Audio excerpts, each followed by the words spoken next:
السلام علیکم۔ وسوسوں سے کیسے بچا جائے؟ وسوسوں سے کیسے بچا جا سکتا ہے؟ ہم مسلمان ہیں، لیکن کبھی کبھی ایسے کام کر جاتے ہیں جو اللہ کو پسند نہیں ہوتے، اور کبھی کبھی اتنے نیک بن جاتے ہیں کہ ہم خود بھی حیران رہ جاتے ہیں۔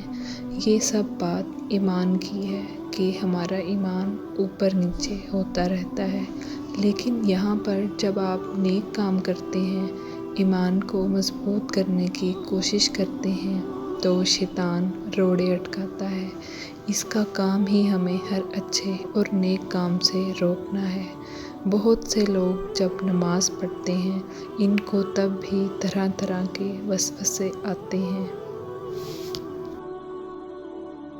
اور بہت سے لوگوں کو تنہائی کے عالم میں غلط طرح کے وسوسے آتے ہیں۔ خیر، یہ سب کچھ تب ہوتا ہے جب ہم اپنے ایمان کو مضبوط کرنے کی کوشش میں لگے ہوتے ہیں۔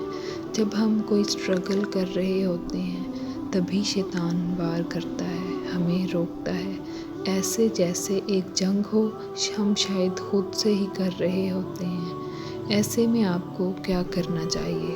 کیا سوچوں کا شکار ہو کر اپنی ذہنی صحت کو تباہ کرنا چاہیے، یا اس کا حل نکالنا چاہیے؟ جی ہاں، اگر آپ بیمار ہوتے ہیں تو کس کے پاس جاتے ہیں؟ ڈاکٹر کے پاس نہ، تو ہمارے وسوسوں کا علاج بھی اللہ کے پاس ہے۔ وسوسوں کا آنا ایمان کی نشانی ہے، یاد رکھیں۔ اس سے آپ نے گھبرانا نہیں ہے، بلکہ ہر لمحے اس خیال کو جھٹک دینا ہے، اور سمجھ لیں کہ یہ ایک امتحان ہے، اور آپ نے اللہ پاک کو اپنے اس امتحان میں پاس ہو کر دکھانا ہے۔ جب بھی شیطانی طور پر غلط وسوسہ آئے تو فوراً تعوذ پڑھنا ہے، اور اٹھتے بیٹھتے کثرت سے استغفار کا ورد کرتے رہنا ہے۔ نماز میں بھی لوگوں کو خیالات آتے رہتے ہیں، لیکن آپ نے ان سے گھبرانا نہیں ہے، بلکہ کوشش کرنی ہے، نماز پڑھتے رہنا ہے۔ ان غلط خیالات کی وجہ سے نماز نہیں چھوڑنی ہے، کیونکہ ہمارا اللہ ہماری کوشش کو ہی دیکھتا ہے، ہماری نیت کو ہی دیکھتا ہے۔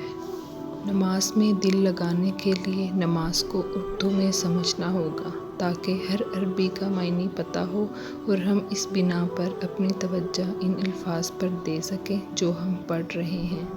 ہم لوگ جب کچھ باتوں کو زیادہ سوچتے ہیں تو پھر وہ ہمارے سر پر سوار ہو جاتی ہیں، اور وسوسوں کی صورت میں ہمیں بار بار تنگ کرتی ہیں۔